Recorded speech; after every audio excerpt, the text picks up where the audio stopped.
5 polling agent हैं, 4-5 polling officers हैं, randomisation है, मॉक पोलिंग है, उसकी पर्ची निकल रही है, चेक हो रही है। फिर भी अगर इसमें किसी को भी कोई डाउट है, वो जब भी हमारे पास आएगा, अभी आया नहीं है, हमने खाली जैसे आप ही ने जब लिखा होगा आप लोगों ने, तो हमने पढ़ा था, जब भी आएगा जब जरूर कोशिश करेंगे कि सबको कन्विंस करें, ये हमारी जिम्मेदारी है। और पार्टीज बोल रही हैं तो कुछ जरूर सोच समझ के बोल रही होंगी।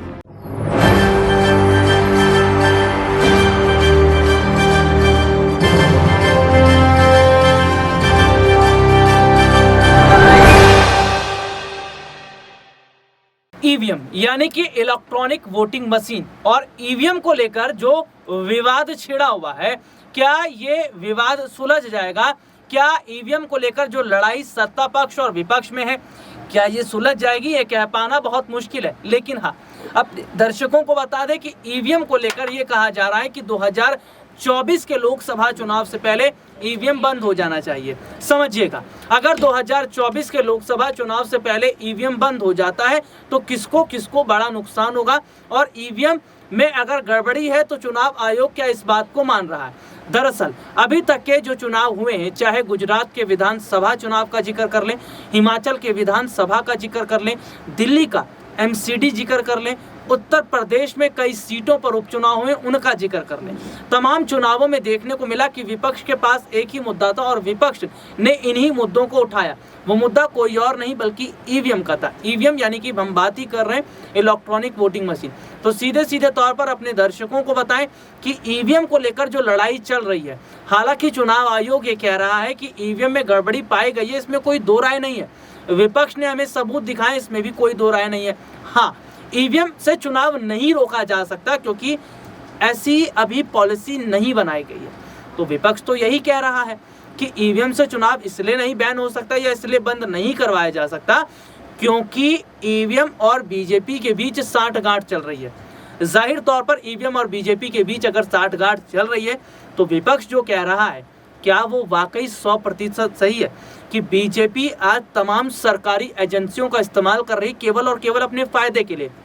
और जाहिर तौर पर देखा जाए तो बीजेपी जिस तरीके से चुनाव आयोग, सीबीआई, ईडी, जो तमाम सरकारी एजेंसियां जिस तरीके से काम कर रही हैं, वो तो ये जाहिर तौर पर बताता भी है, वो तो ये साफ तौर पर बताता भी है कि शायद आने वाले समय के अंदर बहुत बड़ा बदलाव जो है, मैं अगर कहूं तो वो होता नजर आ रहा। और शायद जिस तरीके की तस्वीर इस वक्त की है ना, वो भी कहीं ना कहीं ये बता रही है कि अगर आने वाले वक्त की तस्वीर पलट रही है या बैलेट पेपर से चुनाव का जो मुद्दा है, ईवीएम बैलेट पेपर का मुद्दा कोर्ट तक पहुंच जाता है, जो कि विपक्ष कह भी रहा है। मैं तमाम सबूत दिखाऊंगा अभी कि विपक्ष भी ये कह रहा है कि तमाम जो सबूत हैं वो हम कोर्ट में लेकर जाएंगे। चुनाव आयोग नहीं सुनता लेकिन हम कोर्ट का रुख करेंगे। तो कोर्ट से क्या बड़ी राहत मिल पाएगी? ये एक बड़ा सवाल है। लेकिन हाँ, विपक्षी पार्टियों की तरफ से जो बातें कही जा रही हैं उससे एक बात तो साफ हो गई कि आने वाले समय में ईवीएम को लेकर अब चुनाव आयोग कोई बड़ा फैसला कर सकता है और देश में ईवीएम क्या बंद होना ही चाहिए? मेरा सीधा सवाल देश की जनता से, ईवीएम को लेकर क्या कुछ बड़ा अपडेट है या ईवीएम को लेकर चुनाव आयोग क्या कुछ कह रहे हैं? पहले तो ये देखिए, 5 पोलिंग एजेंट हैं, 4-5 पोलिंग ऑफिसर्स हैं, रैंडमाइजेशन है, मॉक पोलिंग है, उसकी पर्ची निकल रही है, चेक हो रही है। फिर भी अगर इसमें किसी को भी कोई डाउट है, वो जब भी हमारे पास आएगा, अभी आया नहीं है, हमने खाली जैसे आप ही ने जब लिखा होगा आप लोगों ने, तो हमने पढ़ा था, जब भी आएगा जब जरूर कोशिश करेंगे कि सबको कन्विंस करें, ये हमारी जिम्मेदारी है। और पार्टीज बोल रही हैं तो कुछ जरूर सोच समझ के बोल रही होंगी। ये रिपोर्ट आपने देखी जिसमें विस्तार से हमने अपने दर्शकों को दिखाया। हालांकि जो सुप्रीम कोर्ट के जाने माने वकील हैं कपिल सिब्बल, उनका भी बयान सामने आ रहा है, दिग्विजय सिंह का बयान सामने आ रहा है। मैं अपने दर्शकों को बताऊं, लगातार ईवीएम को लेकर कई राजनीतिक पार्टी के नेताओं की प्रतिक्रिया सामने आई है। तमाम राजनीतिक पार्टी के नेता आज ईवीएम पर बात कर रहे हैं। हालांकि ईवीएम में गड़बड़ी हो रही है या जो वीवीपैट मशीन है उनके साथ छेड़छाड़ है, ये तमाम चीजें आज कहीं ना कहीं बताई गई हैं। तो सीधे सीधे तौर पर मैं अपने दर्शकों को बताऊं कि जो हालात इस वक्त के हैं, जो तस्वीर इस वक्त की है, वो जाहिर तौर पर ये बता रही कि क्या आने वाले समय के अंदर ईवीएम से अगर चुनाव बंद हो गया तो बीजेपी को बड़ा नुकसान होगा। और विपक्ष तो ये कह ही रहा है कि बीजेपी जो है वो ईवीएम के जरिए चुनाव जीत रही है। कपिल सिब्बल क्या कुछ कह रहे हैं, देखिए। ये पहली बार नहीं है कि ये बातें हमने चुनाव आयोग के सामने रखी हो। अनेक बार हम चुनाव आयोग के पास गए हैं और उन्होंने कहा है कि जो आपका ईवीएम मशीन है इसके द्वारा और इसका दुरुपयोग हो सकता है। और जब जब भी हमने खुद देखा और आप लोगों ने भी देखा कि जब जब भी मशीन में कोई खराबी आई हो, वोट हमेशा बीजेपी को जाता है। तो ये भ्रम केवल राजनीतिक दलों की बात नहीं है, ये भ्रम जनता पे फैल चुका है और आज तक चुनाव आयोग ने जवाब नहीं दिया। तो हमने ये फैसला किया है, जैसे दिग्विजय ने बताया शरद जी की सदस्यता से, कि हम जाएंगे चुनाव आयोग के पास और उनको कहेंगे कि देखिए ये बातें हम आपसे कई सालों से कर रहे हैं और ये हम आखिरी बार आपसे पूछने आए हैं कि आप इसके बारे में क्या करोगे, और जो सवाल हमने उठाए हैं उनका आप लिखित रूप में जवाब दीजिए ताकि ये संदेह एक बार खत्म हो जाए। किसी के मन में कोई संदेह नहीं होना चाहिए। और उसके बाद अगर चुनाव आयोग हमें ये नहीं बताता कि किस तरीके से ये मशीन और ये जो हमने सवाल पूछे हैं उसका जवाब नहीं देता, अगर वो ठीक तरह से जवाब नहीं देंगे तो फिर हम राजनीतिक दल फैसला करेंगे हमने आगे क्या करना है।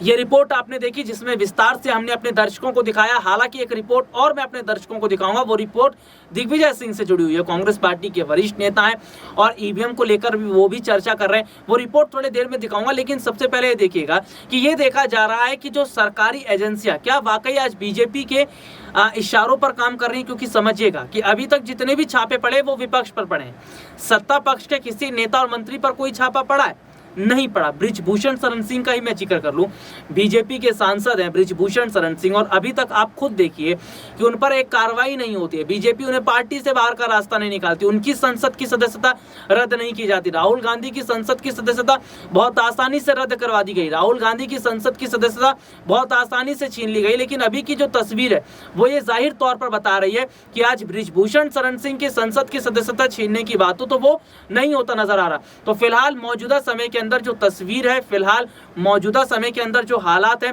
क्या वो ये जाहिर तौर पर बताते हैं कि शायद आने वाले समय के अंदर एक बड़ा बदलाव कहीं ना कहीं होता नजर आएगा। वैसे मैं अपने दर्शकों को ये बता दूं कि जो तस्वीर निकल रही है वो ये है कि विपक्ष अब मजबूत हो रहा है सत्ता पक्ष के मुकाबले, क्योंकि जनता विपक्ष पर सबसे ज्यादा फोकस कर रही है। चलिए दिग्विजय सिंह को सुनवाते हैं। माननीय चुनाव आयोग से पूछे थे इस बारे में। सिटीजन कमीशन ऑन इलेक्शन जिसके जस्टिस लोकुर अध्यक्ष थे, उन्होंने जो रिपोर्ट दी उसके आधार पर एक प्रश्नावली पत्र के साथ 2 मई 2022 को इलेक्शन कमीशन को दी गई, रिमाइंडर दिया गया, लेकिन आज तक उसका कोई जवाब माननीय चुनाव आयोग ने नहीं दिया। अभी एक रिमोट ईवीएम मशीन पर all party meeting election commission ने बुलाई थी और उसमें लगभग सर्वसम्मति से रिमोट इलेक्ट्रॉनिक वोटिंग मशीन के द्वारा चुनाव कराने पर असहमति व्यक्त की लोगों ने, और यहां तक कि जो डेमोन्स्ट्रेशन देना चाहते थे, डेमो देना चाहते थे, उसको भी मना कर दिया। देश में इस बारे में शंका है। हम ये नहीं कहते कि आप इसको बदलकर ये करिए, लेकिन ये पहले कहते थे ये स्टैंड अलोन मशीन है, लेकिन खुद वो स्वीकार अब करते हैं कि स्टैंड अलोन मशीन नहीं रही है, क्योंकि इसमें कैंडिडेट का नाम और सिंबल अब डाला जाता है थ्रू इंटरनेट। इसके साथ साथ पहले कहते थे ये वन टाइम प्रोग्रामेबल चिप है, अब उन्होंने स्वीकार किया कि मल्टीपल प्रोग्रामेबल चिप है। ऐसे अनेक सवाल हैं जिनका उत्तर माननीय चुनाव आयोग से हमको मांगना है। सभी राजनीतिक दलों ने जो यहां मौजूद हैं, उन्होंने इस पर सहमति व्यक्त की है कि हमें प्रश्न पूछना चाहिए, जवाब लेना चाहिए। हमारे दिमाग में एक भ्रम जो है उसे दूर होना चाहिए। ये इस बारे में चर्चा हुई है। ये रिपोर्ट आपने देखी, तीनों रिपोर्ट मैंने विस्तार से अपने दर्शकों को दिखाई और सीधे सीधे तौर पर जो हालात इस वक्त के बन रहे हैं, जो स्थिति इस वक्त की बन रही है, वो कहीं ना कहीं ये जाहिर तौर पर, ये साफ तौर पर बता रही कि क्या आगामी समय के अंदर ईवीएम और बैलेट पेपर को लेकर जो लड़ाई चल रही है, इस लड़ाई में क्या बड़ी जीत बैलेट पेपर की होगी। क्योंकि आज तमाम जो विपक्ष है, विपक्ष का जो संख्या बल है या सहमति है, वो बैलेट पेपर को लेकर, और कहीं ना कहीं बैलेट पेपर को लेकर जो मैं अगर कहूँ तो जो सहमति नजर आ रही है बैलेट पेपर को लेकर, जिस तरीके से हम देख रहे हैं कि सहमत आज पूरा विपक्ष हो रहा है, और बाकायदा कपिल सिब्बल हो या फिर तमाम राजनीतिक पार्टी के नेता, वो कहीं ना कहीं कह रहे हैं कि हमें 2024 के लोकसभा चुनाव से पहले एकजुट होना चाहिए। हालांकि अगर बात करें तो सत्ता पक्ष से कई सवाल विपक्षी पार्टियों की तरफ से किए भी जा रहे हैं। विपक्ष ये पूछ भी रहा है कि आखिरकार क्या वजह है कि सरकार पर अभी तक जांच नहीं हुई है, क्या वजह है कि सरकार जो किरण पटेल को बचा रही थी, गौतम अडानी को बचा रही थी, तमाम ऐसे मुद्दे, आखिरकार क्या वजह है कि वहाँ सीधे सीधे तौर पर मैं अपने दर्शकों को बताऊं कि जो स्थिति इस वक्त की देखने को मिली है, वो ये जाहिर तौर पर बताती है कि हाँ, कहीं ना कहीं बचाने की कोशिश सरकार ने अपने नेताओं मंत्री सबको की, अपने व्यापारियों को की, लेकिन विपक्ष पर देखिए अंधाधुंध छापा मारा जाता है। सरकारी एजेंसियां केवल विपक्ष के घर का रास्ता जानती है। सत्यपाल मलिक का जिक्र करो तो 8-8, 9-9 घंटे उनसे पूछताछ, दिल्ली के मुख्यमंत्री अरविंद केजरीवाल से 8-8, 9-9 घंटे तक पूछताछ, विपक्षी पार्टी के तमाम नेताओं से 8-8, 9-9 घंटे पूछताछ, उनके यहाँ छापा मारना, कभी भी रात बिरात पहुंच जाना।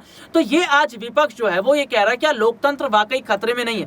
क्योंकि आज हम देख रहे हैं कि पीएम मोदी की नकली डिग्री का जो मुद्दा आया, उस पर चुनाव आयोग की कोई टिप्पणी नहीं हुई, उस पर चुनाव आयोग कुछ नहीं बोलता है, या प्रधानमंत्री नरेंद्र मोदी की नकली डिग्री की जांच नहीं होती है।